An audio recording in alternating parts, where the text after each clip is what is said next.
আমরা মহিলারা অনেক অসহায়, কারণ বাবার বাড়িতেও জায়গা নাই, শ্বশুর বাড়িতেও জায়গা নেই। অনেক মানুষ আছে বের নিতে চায় না, অনেক কিছু বলে, তারপরে এগুলো বিক্রি করতে হয়। এগুলো বিক্রি করে ভাইয়া সংসার কি চলে, অনেক কষ্ট করে তারপরে এগুলো করতেছি, বাচ্চাদেরকে নিয়ে টিকে আছি। একটু দৌড়ও দেখেন, আমার বাচ্চাগুলো ওগুলো দেখতে চায় না। আপনার ভাগ্যটা পরিবর্তন হবে। হ্যাঁ ভাই, বললে আমার জন্য না, আমার দুটো বাচ্চার জন্য সব ভালো হবে, কারণ আমার অনেক কষ্ট হয় এখানে হাজি করতে। আসসালামু আলাইকুম। আমি এখন চট্টগ্রাম রেল স্টেশনে দাঁড়িয়ে আছি। দেখতে পাচ্ছি এই আপু হাতে পিঠা আর দুইটা ছোট বাচ্চা নিয়ে অজরে কান্না করতেছে। আপু, আপনি কান্না করতেছেন কেন? হ্যাঁ আপু, আজকে অনেক দিন যাবত আমার স্বামী আমাকে ফেলে চলে গেছে, কোনো কাজ বাজ করতে পারতেছি না, ছেলেদেরকে ঈদের মাংস কিনে খাওয়াইতে পারি নাই, এই কারণে আজকে অনেক দিন আমি এই সিঙ্গারা বিক্রি করে, এই নাস্তা বিক্রি করে আমার বাচ্চাদেরকে খাওয়াচ্ছি। এগুলো দেখে সংসার চলে ভাইয়া। আপনার বাসা কোথায় বোন? হালিশহর। হালিশহর কোন জায়গা? হালিশহর রঙ্গিপাড়ার এখানে। হালিশহর রঙ্গিপাড়া। আপনার হাজবেন্ড মানে আরেকটা বিয়ে করছে? হ্যাঁ, আরেকটা বিয়ে করে আমাকে ফেলে চলে গেছে, আমাদের কোনো খবর বার্তা কোনো কিছু নিচ্ছে না। এই দুইটা বাচ্চা ছোট ছোট অবস্থায় রেখে বাবা চলে গেছে? হ্যাঁ, একটা বারো খবর নাই না? একটা বারও নেই না। আমার বাচ্চাকে নিয়ে মেডিকেল ছিলাম, ও দেখতে শুদ্ধ আসে নাই। আপনার হাজবেন্ডের নাম কি? রিয়াকত আলী। রিয়াকত আলী। হ্যাঁ। বাড়ি কোন জায়গা? চকরিয়া। চকুরিয়া। চকুরিয়ার মানুষ ভিডিওটি শেয়ার করবেন, প্রচুর পরিমাপে শেয়ার করবেন। আপনাদের শেয়ারের ঠেলা ওই রিয়াকতকে কিভাবে ঠেলা দিতে হয়, এই বোনের চোখের পানি। এই ছোট দুইটা বাচ্চা নিয়ে আপনি কি করেন? পিঠা বিক্রি করি, সিঙ্গারা আর পিঠা। এগুলো বিক্রি করেন, নিজের হাতে বানান? হ্যাঁ, নিজের হাতে বানাচ্ছি। এই রেল স্টেশনে দাঁড়ায় দাঁড়ায় অনেক মানুষ আছে বের নিতে চায় না, অনেক কিছু বলে, তারপরে এগুলো বিক্রি করতে হয়। এগুলো বিক্রি করে ভাইয়া সংসার কি চলে, অনেক কষ্ট করে তারপরে এগুলো করতেছি, বাচ্চাদেরকে নিয়ে টিকে আছি।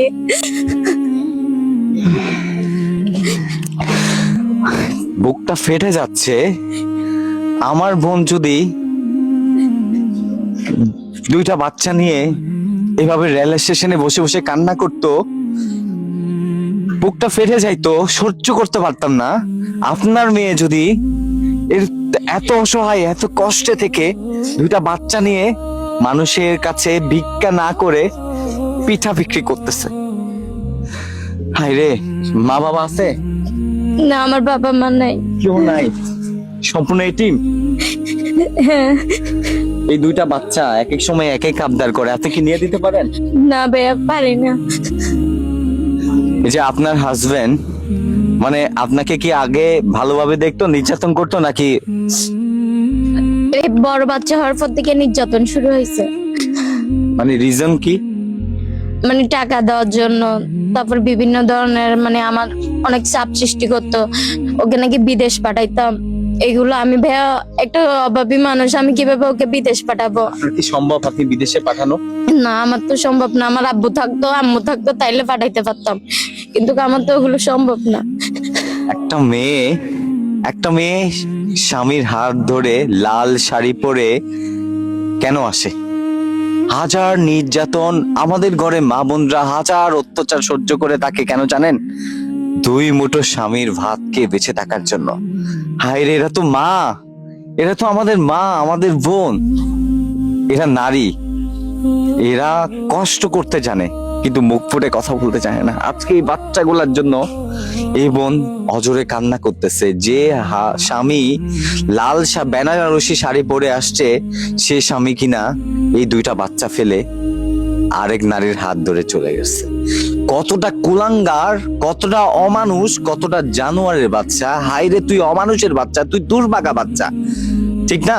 ঠিক না, দুর্ভাগার বাচ্চা। তাহলে একটা মানুষের একটা বাচ্চা চাইলে পাই না, আল্লাহ তোকে বুক চিরা দুইটা বাচ্চা দিচ্ছে। আপনি কি আপনার হাজবেন্ডের পাশে কি সারা জীবন থাকতে চাইছেন? সারা জীবন চাইছি বলে তো অনেক চেষ্টা করছি, অনেক ঝড় তুফান গেছে, তারপরে সারি নেই।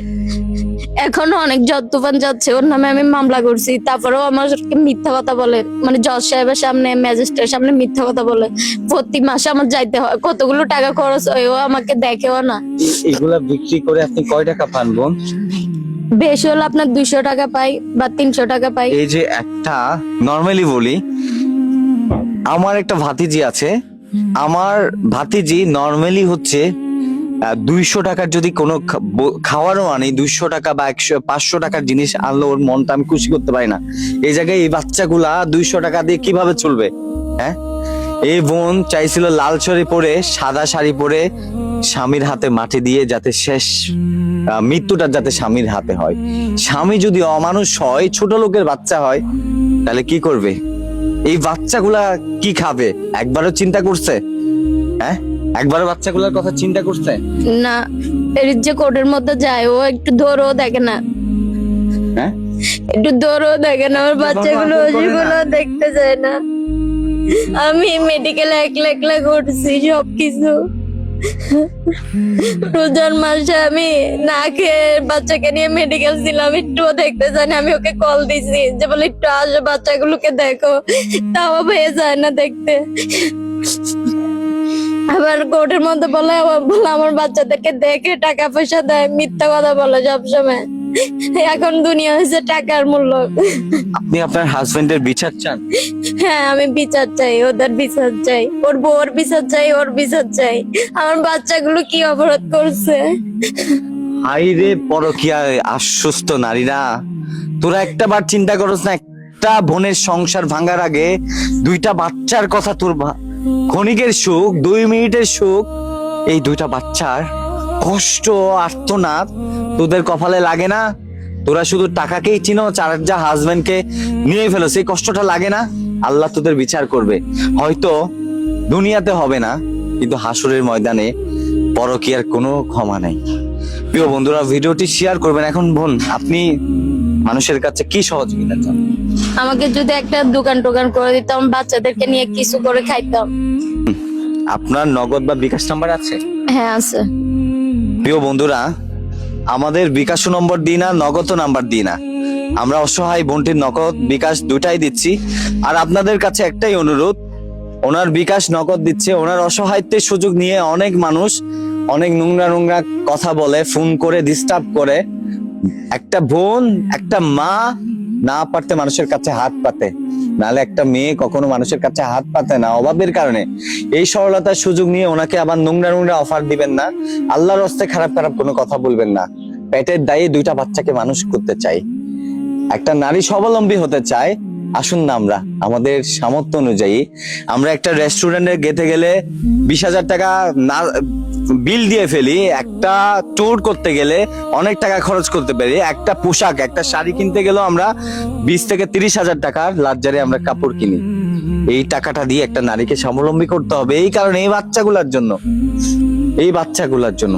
আর কি হেল্প চান? দেশে এবং প্রবাসে অনেক মানুষ আছে, আপনার মতো অনেক অসহায় নারীরা আছে, তাদের সবাইকে একটু সহযোগিতা করলে অনেক ভালো হবে। যারা অসহায় মহিলা আছে, বাচ্চারা আছে, ওদেরকে দেখলে অনেক ভালো হবে। কারণ আমরা মহিলারা অনেক অসহায়, কারণ বাবার বাড়িতেও জায়গা নেই, শ্বশুর বাড়িতেও জায়গা নেই। এই দৃশ্যটা যদি আপনার বোন, আপনার মেয়ের সাথে হতো, কখনো সহ্য করতে পারতেন না।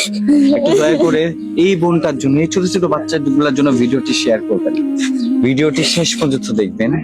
আপনার একটা শেয়ারে এই বোনটার গল্প পরিবর্তন হতে পারে। দয়া করে ভিডিওটি শেয়ার করবেন, এবং আমি চাই এই বোনটিকে স্বাবলম্বী করতে। সবাই ভালো থাকবেন, এবং মাংস তো খাওয়াইতে পারেন নাই? না, কোত্থেকে খাওয়াবো ভাই? মাংস চাই। আচ্ছা, আমি যদি আচ্ছা, আপনার যে এখন কিছু মাল উঠাইলে মোটামুটি কয় টাকা লাগবে? আমি তো ভাইয়া হাঁটি কাজ করি, কোনো দোকান টোকান নেই। হাঁটি কাজ করেন না? মানে সিঙ্গারা টিঙ্গারা বাসা থেকে বানাই আনি, তারপরে এখানে বিক্রি করি। আচ্ছা, এটা হচ্ছে ওদের 1 কেজি মাংস, 1 কেজি মাংসের টাকা। আর এই 1000 টাকা দিয়ে আপনি এটার আরেকটু পুঁজি বাড়াবেন, ঠিক আছে? নেন, রাখেন। তারপর তারপরে এই 500 টাকাটা, মানে আরো 500 টাকা দিলাম। এরপরে আমি কথা দিচ্ছি, আপনাকে স্বাবলম্বী করা পর্যন্ত, আপনাকে কিছু একটা উপযুক্ত একটা স্থানে পৌঁছে দেওয়া পর্যন্ত আপনার পাশে আমি থাকবো, কথা দিলাম, ঠিক আছে? আর আপনি তো দেখছেন, আপনি তো বলছেন আমার ভিডিও দেখেন। হ্যাঁ, মনি আপুকে দেখছি, তারপর আরেকটা আরেকটা আপু মহিলাকে আছে, দেখছি। হ্যাঁ হ্যাঁ, ওকেও স্বাবলম্বী করছি। ইনশাল্লাহ দোয়া করবেন, আপনার ভাগ্যটা পরিবর্তন হবে। হ্যাঁ ভাই, এখন করলে আমার জন্য না, আমার দুটো বাচ্চার জন্য সব ভালো হবে, কারণ আমার অনেক কষ্ট হয় এখানে হাজি করতে। অনেক মানুষ অনেক কিছু বলে, তারপরে কিছু করতে অনেক সময় আমার নাস্তাগুলো থাকিও যায়।